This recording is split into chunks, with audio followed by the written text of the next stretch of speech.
Hello everyone, KNIS में आपका स्वागत है। बहुत दिन बाद आज हम वीडियो अपलोड कर रहे हैं टाइम मैनेजमेंट कारण, बट अब से डेली करंट अफेयर्स वीडियो आएंगे। तो आज हम लोग देखते हैं शिमला एग्रीमेंट। शिमला एग्रीमेंट है क्या, शिमला एग्रीमेंट क्यों हुआ था और ये अभी न्यूज में क्यों है। तो शिमला एग्रीमेंट 2 जुलाई 1972 को हुआ था। अभी इसका कितना हो गया है, 50 ईयर्स। 50 ईयर्स होने के कारण ये न्यूज में है। तो अभी हम लोग देखेंगे क्या शिमला एग्रीमेंट जो है वो शिमला एग्रीमेंट सक्सेसफुल हुआ है क्या। शिमला एग्रीमेंट के जो सारे जो एग्रीमेंट्स हुए थे, उसमें सारे जो क्लाउज थे, जो सारे उसमें एग्रीमेंट्स हुए थे, क्या वो सक्सेसफुल हो गया, क्या शिमला एग्रीमेंट सक्सेसफुल है, या शिमला एग्रीमेंट इंडियन गवर्नमेंट का एक मिस्टेक था, ये एक बहुत जल्दी में उठाया गया कदम था। ये हम लोग अभी देखेंगे। तो चलिए स्टार्ट करते हैं, क्या है शिमला एग्रीमेंट स्टार्टिंग से। तो सबसे पहले हम लोग देखते हैं शिमला एग्रीमेंट है क्या।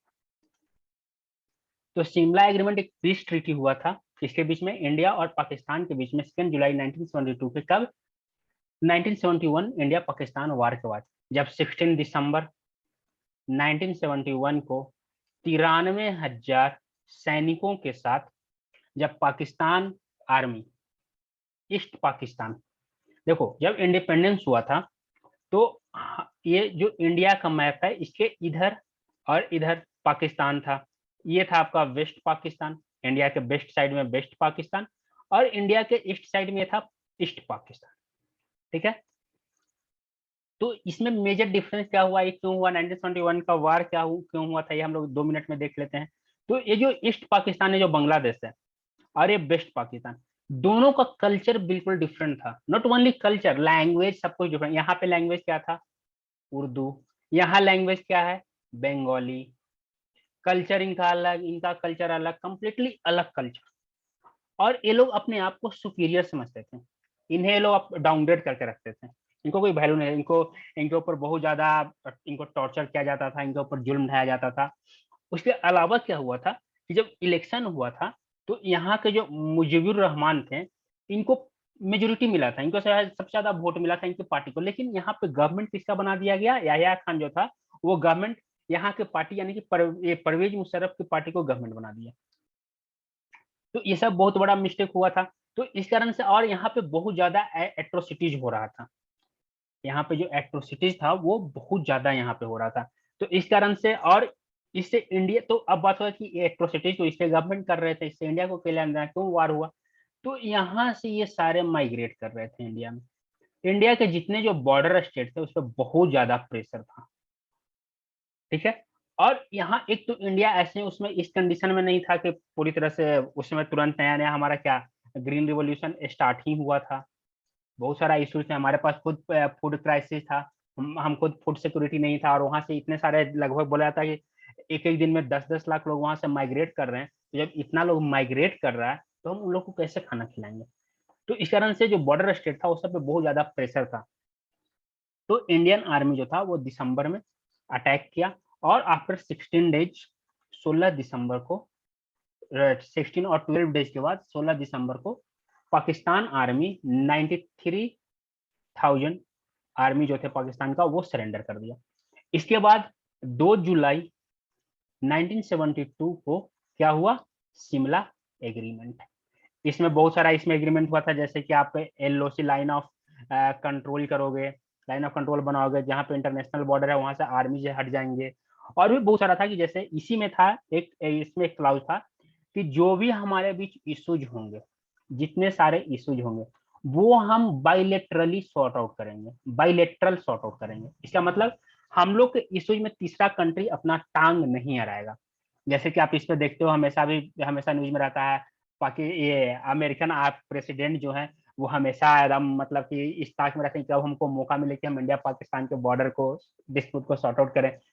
पाकिस्तान शिमला एग्रीमेंट को आजकल देखो कैसे पाकिस्तान हमेशा दूसरे दूसरे देश के पास जाता है भीख मांगते हुए, भैया हमको इंडिया से बचा लो, इंडिया से बचा लो। वो हर कंट्री के पास जाके बोलता है आप निगोशिएट करो, निगोशिएट करो।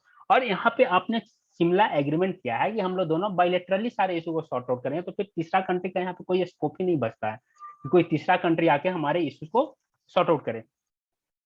तो ये फॉर्मल एग्रीमेंट हुआ था, हॉस्टाइल जो था दोनों स्टेट के बीच में। अब भाई तुम एक स्टेट को 2 भाग में डिवाइड कर दिए, एक स्टेट है उसको तुम दो भाग में डिवाइड कर दिए, एक नया कंट्री बना दिया, बांग्लादेश बना दिए, और इसको तुम आधा कर दिए, तो हॉस्टाइल तो रहेगा ही। और ये तो ऐसे भी हॉस्टाइल रहता है। तो इस हॉस्टिलिटी को कम करने के लिए ये जो था वो बनाया गया था, ये एग्रीमेंट हुआ था। ये एग्रीमेंट साइन कौन किए थे?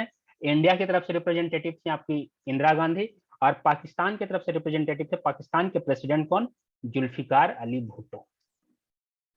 तो जुल्फिकार अली भुट्टो और इंदिरा गांधी के बीच में ये एग्रीमेंट हुआ था कि हम लोग दोनों हैं जो पीसफुली रहेंगे, और हम लोग दोनों जो है वो सारे इश्यूज जो है उसको पीसफुली सॉर्ट आउट करेंगे। तो हम लोग देखे, अभी देखे ये शिमला एग्रीमेंट का बैकग्राउंड क्या था। शिमला एग्रीमेंट 1971 में जो वार हुआ, इसके बाद सॉरी यहाँ पे 93,000 होगा, ये 90,000 मिस्टेक्स हो गया, 93,000 पाकिस्तानी आर्मी जो था वो सरेंडर किया और बांग्लादेश का फॉर्मेशन हुआ। ये जीनोसाइड के पाकिस्तान के जीनोसाइड जो बंगाली पॉपुलेशन पे कर रहे थे, इस कारण से हुआ था। इंडिया में रिफ्यूजी आ गए थे, वो ज्यादा माइग्रेट कर गए थे सारे, तो इंडिया के ऊपर प्रेशर था, तो ये सब से रोकने के लिए इंडिया ढाका को लिबरेट कर दिया। और ये आपका जो 16 दिसंबर को साइन हुआ था, एग्रीमेंट जो हुआ था एक्सेशन का, जो अपना सरेंडर का जो किया था पाकिस्तान आर्मी, वो हुआ था।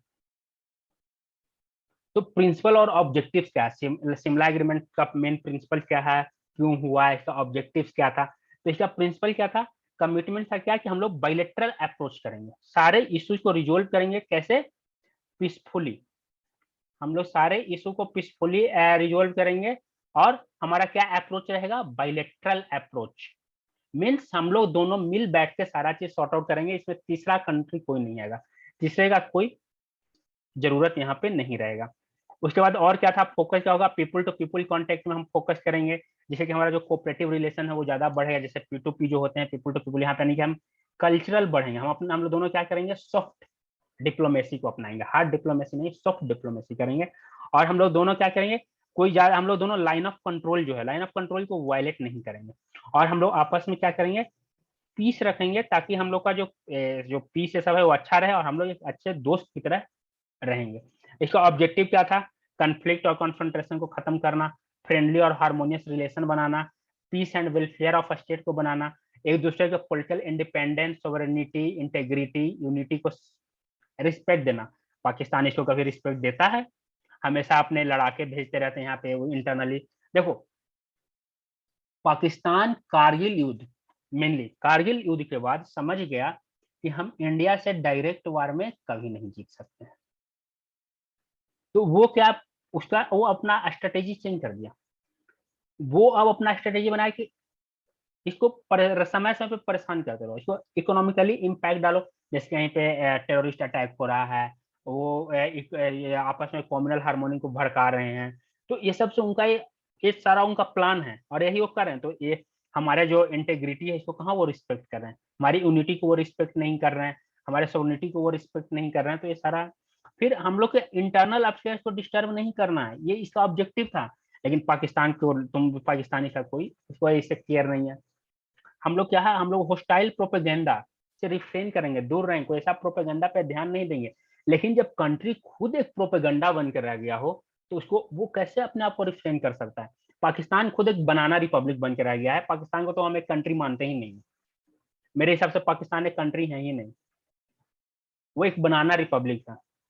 तो उसको वो क्या है, जहां से उसको पैसा मिलेगा वो उसका जी हुजूरी करेगा। यार इंडिया भी उसको अभी पैसा देने लगे, तो वो इंडिया का भी जी हुजूरी करने लगेगा।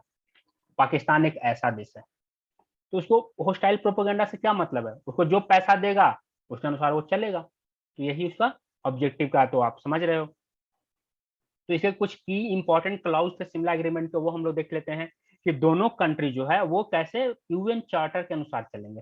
यूएन चार्टर में है कि हम आपस में बैठ के बातचीत करेंगे, आपस में सारे इशू को सुलझाएंगे, कोई होस्टाइल नहीं रहेगा। तो सब जैसे कि हमारे बीच में जो भी डिफरेंसेज होगा यूएन चार्टर में, हम लोग उसको पीसफुल मीन्स से और बायलेटरल निगोसिएशन से सॉर्ट आउट करेंगे। कोई भी हमारे बीच हो तो हम लोग आपस में बैठकर, और कोई यूनिलेटरली कोई भी अल्टर नहीं करेगा सिचुएशन का। अगर कोई पेंडिंग सेटलमेंट बचा हुआ है तो कोई अपने आप से एक्शन नहीं ले लेगा। ये सारा इसमें है कि यूनिलेटरल एक्शन, जैसे पाकिस्तान हमेशा दूसरे दूसरे देश को यहाँ पे बुला के आप आओ हमारे बीच मेडिटेशन है, मेडिएशन करो, आप ये हमारे बीच में मैटर को सुलझाओ, ये करो वो करो। तो वो क्या है, वो उसका यूनिलेटरल है। आपको यूनिलेटरली कुछ नहीं करना है, अल्टर नहीं करना है सिचुएशन को। तभी तो इंडिया बोलते रहता है, जैसे हाल ही में यूएन जनरल सेक्रेटरी जो थे एंटोनियो गुटेरेस, वो भी बोले थे कि हम इंडिया और पाकिस्तान अगर बोलेगा तो हम इसके बीच में बीच बचाव करेंगे, लेकिन इंडिया बोला कि नहीं, हमारे यहाँ शिमला एग्रीमेंट हुआ है और शिमला एग्रीमेंट में सब बोला हुआ है कि जो भी होगा वो बीच में कोई तीसरा नहीं आएगा, हम लोग बायलैटरली सारे को सॉर्ट आउट करेंगे। फिर क्या था कि there must be mutual recognition and honour for each country national unity, हम दोनों कंट्री के नेशनल यूनिटी को रिस्पेक्ट करें। लेकिन पाकिस्तान के पास ऑनर और रिस्पेक्ट का कोई वर्ड ही नहीं है। पाकिस्तान को ऑनर और रिस्पेक्ट से क्या मतलब, वो तो भीख मांगते रहता है, हर जगह उसको भीख मंगी करना है, तो इसको कोई मतलब ही नहीं है ऑनर और रिस्पेक्ट से। टेरिटोरियल इंटेग्रिटी, वो खुद 4 पार्ट में न टूट जाए ऐसा कंडीशन उसका है। पॉलिटिकल इंडिपेंडेंस और पाकिस्तान जो कि जब मन करता है वहां आर्मी अपना राज्य बना लेता है, आर्मी वहां मिलिट्री को कर देता है, तो उसको पॉलिटिकल इंडिपेंडेंस क्या। और सोवरेन इक्वलिटी, समझिए सोवरेन इक्वलिटी क्या, वो जो प्रधानमंत्री है वो कहीं भी जाते हैं, जिस देश को पैसा दे दे उसके लिए वो कुछ भी कर सकते हैं। जैसे अभी हाल ही में पाकिस्तान में सऊदी अरबिया के राजकुमार लोग आके मजे से शिकार करते हैं, क्यों वो शिकार करने देता है, क्योंकि सऊदी अरबिया उसको पैसा देता है। तो सोवरेन इक्वलिटी क्या है, कहाँ है, कुछ नहीं। फिर अगला क्या था इसमें clause, both government take steps in their power to prevent hostile propaganda, hostile propaganda को प्रिवेंट करने के लिए दोनों गवर्नमेंट स्टेप्स लेगा। लेकिन जब गवर्नमेंट ही प्रोपेगेंडा फैलाएगा तो स्टेप्स कैसे लेगा, ये हुआ। ईच अदर और encourage spreading such information which will develop friendly relation. अब फ्रेंडली रिलेशन कैसे होगा, जब आप खुद होस्टाइल हो तो फ्रेंडली रिलेशन का कोई चांस ही नहीं बनता है। तो एक क्लाउज भी समझ सकते हो कितना बड़ा फेलुअर है, ये भी फेलुअर है, पहला क्लाउज भी फेलुअर है, तो आप साथ में ये भी देख लो कि सक्सेसफुल है या फेलुअर है।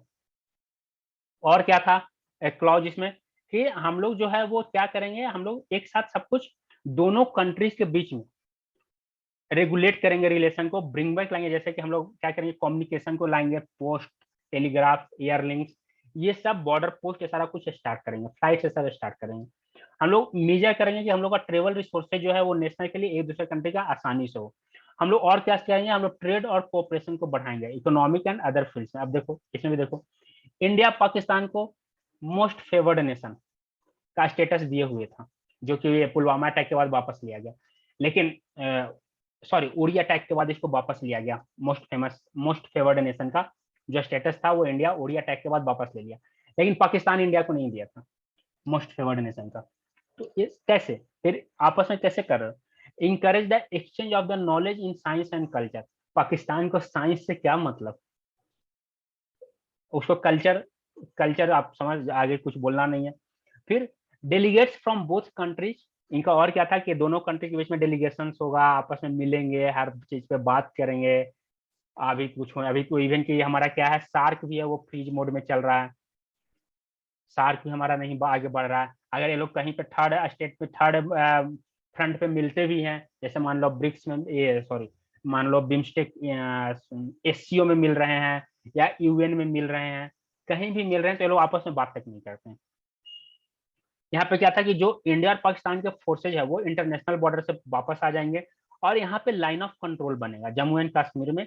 कब, दिसंबर 17 1971 को सीज फायर होगा और उसी के बेसिस पे बनेगा, और दोनों कंट्री हैं जो इसको ऑनर करेंगे without any prejudices and stay on their sides. कोई मतलब कि सीज फायर वायलेशन नहीं करेगा, कोई गोली ऐसा नहीं चलाएगा, कोई प्रिजुडिस हम, लेकिन पाकिस्तान क्या है, वो हमेशा हमारे देश में किसी न किसी को भेजते रहता है, इन्फिल्ट्रेशन करते रहता है, नॉन स्टेट एक्टर को वो भेजते रहता है। तो ये सब इशू है। तो ये सारा कुछ यहाँ पे था, जो कि इससे हमें क्या पता चलता है कि शिमला एग्रीमेंट जो है वो बहुत बड़ा फेलुअर है। शिमला एग्रीमेंट कब का फेल हो चुका है। जैसे यहाँ पे देखो, ये आपका लाइन ऑफ कंट्रोल जो है वो तैयार किया गया था, लाइन ऑफ कंट्रोल, तो जम्मू कश्मीर में जब तक सारा कुछ होता है ये लाइन ऑफ कंट्रोल आपका है। इधर आपका बल्टिस्तान है, गिलगिट है, पाकिस्तान ऑक्युपाइड कश्मीर है, ये पाकिस्तान जो है वो चाइना को गिफ्ट कर दिया है। ये वाला एरिया जो है वो पाकिस्तान चाइना को गिफ्ट कर दिया है। ये आपका सियाचिन ग्लेशियर है, ये अक्साई चीन है जो पाकिस्तान के चाइना के कब्जे में है। तो ये यही यहाँ पे ये सीज फायर वायलेशन हमेशा होता है। ये इधर 1 साल से बंद है क्योंकि दोनों आर्मी, पाकिस्तान को कौन चलाता है, पाकिस्तान को वहाँ का आर्मी चलाता है, वहाँ का आर्मी जो चाहेगा वही होगा। तो पाक आर्मी कुछ समय पहले पिछले 1 साल में इंडियन आर्मी के साथ बात करके बोला कि हम लोग सीज फायर कर रहे हैं, हम लोग अब, सीज फायर का मतलब होता है हम गोली नहीं चलाएंगे आपके ये, तो अब यही अभी 1 साल से लगभग शांत चला, नहीं तो बहुत ज्यादा सीज फायर होता था। तो ये सारा इस एग्रीमेंट में है।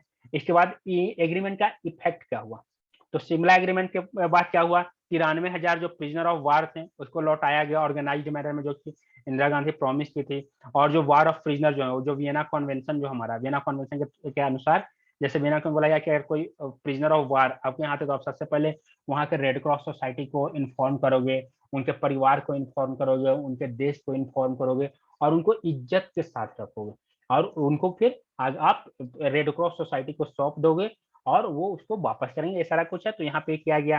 फिर क्या है, पाकिस्तान जो था कन्वर्ट किया गया लाइन ऑफ कंट्रोल को as a international border. India return prisoner of war, territory जो पाकिस्तान के टेरिटरी को हम लोग कैप्चर किए थे वो भी उसको लौटा दिए, क्योंकि हम लोग बहुत जेनरस है ना, इंडिया बहुत जेनरस है, बहुत दानी है। नहीं नहीं अभी ये छोड़ दो, जाने दो। अब देखो वही पाकिस्तान फिर से हम पे हावी कैसे नौटंकी कर रहा है, हम लोग तो उसको जेनरोसिटी दिखाएं और वो देखो, इसी को बोलते हैं कभी कभी ना किसी को खीर नहीं पचता। तो बोथ पार्टी जो है वो एग्रीमेंट को फॉलो किया या नहीं किया, ये अब हम लोग देखते हैं। तो इंडिया तो बहुत इज्जत के साथ फॉलो किया शिमला एग्रीमेंट को, क्योंकि भाई हम तो बहुत वो हैं, रिस्पेक्टेड हैं, हम जो कर लिए वो मान लिए मान। लेकिन पाकिस्तान माहिर था, पाकिस्तान पीठ पे खंजर मार दिया।